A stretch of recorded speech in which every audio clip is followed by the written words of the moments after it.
தம்பி ஏதோ ஆலோசனை கேட்கணும்னு சொன்னீங்க, அது என்ன? ஆமாம் அங்கிள், மணிக்கணக்கில் ஆண்டவருடைய வசனத்தை கேட்குறேன். ஆனாலும் வெற்றியுள்ள வாழ்க்கை வாழ முடியலையே, ஏன்? மேன்மை பாராட்டலை தம்பி ஒரு நிமிஷம். அவத்தம் செய்வதை பார்க்கிறோம். கோபி சொல்லுப்பா. அங்கிள், கிளீனிங் வேலையெல்லாம் முடிச்சிட்டோம். வேற ஏதாவது வேலை இருக்கா? ஜன்னல் ஃபேன் எல்லாம் தொடச்சிட்டிங்களா? எல்லாம் கம்ப்ளீட்டாக தொடச்சாச்சு அங்கிள். நம்ம ப்ரேயர் ஹாலே பார்க்க புதுசாகிடுச்சு. சரி சரி, ஜன்னல் கதவெல்லாம் சாத்திருங்க. Okay uncle. மெயினாக கேட்டை பூட்டிருங்க, சரிதானா? Sure uncle. ஓகே. கேட்டை பூட்ட மறந்துட்டீங்கன்னா சுத்தம் பண்ணதெல்லாம் திரும்ப அசுத்தமாயிடும். கவனம். ஓகே அங்கிள், மறக்காம பூட்டிடுறேன். ஓகே.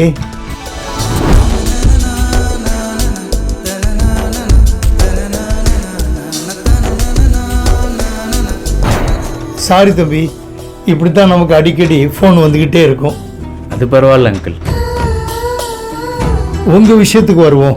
உரைநடை கிறிஸ்தவம் ஏன் நடைமுறை கிறிஸ்தவமா மாறல? அதான உங்க கேள்வி. ஆமாம் அங்கிள், கேட்குற வார்த்தையை வாழ்க்கையாக்க முடியல, அதான் என் பிரச்சனை. ஆண்டவர் உங்ககிட்ட பேசுறத மணிக்கணக்கா கேட்குறீங்க, சரி. ஆனா நீங்க எவ்வளவு நேரம் ஆண்டவர்கிட்ட பேசுறீங்க? ஐ மீன் ஜெபிக்கிறீங்க? ஏதோ கொஞ்ச நேரம் ஜெபிக்கிறேன், அவ்வளோதான். அங்கதான் தப்பு நடக்குது தம்பி. சமநிலை தவறுவது தோற்று போவதற்கு அடையாளம்.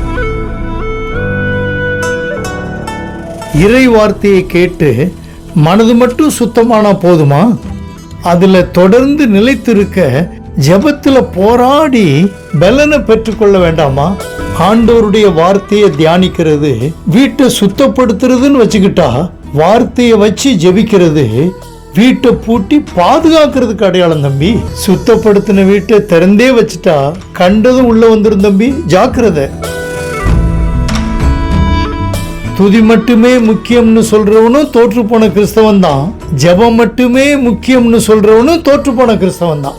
அதனாலதான் துதி, வசனம், ஜெபம் இந்த மூன்றையும் பரிசுத்தவான்கள் தங்க முக்கோணம்னு சொல்லியிருக்காங்க. துதியையும் வசனத்தையும் ஜெபத்தையும் சமநிலையில் வைக்கிறவன் தான் வெற்றியுள்ள கிறிஸ்தவன்.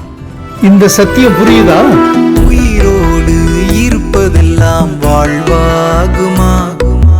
உறவோடு வாழ்வதுதான் வாழ்வாகுமே. உழைப்பிற்காய் வாழ்வதெல்லாம் வாழ்வாகுமா? அழைப்பிற்காய் வாழ்வதுதான் வாழ்வாகுமே.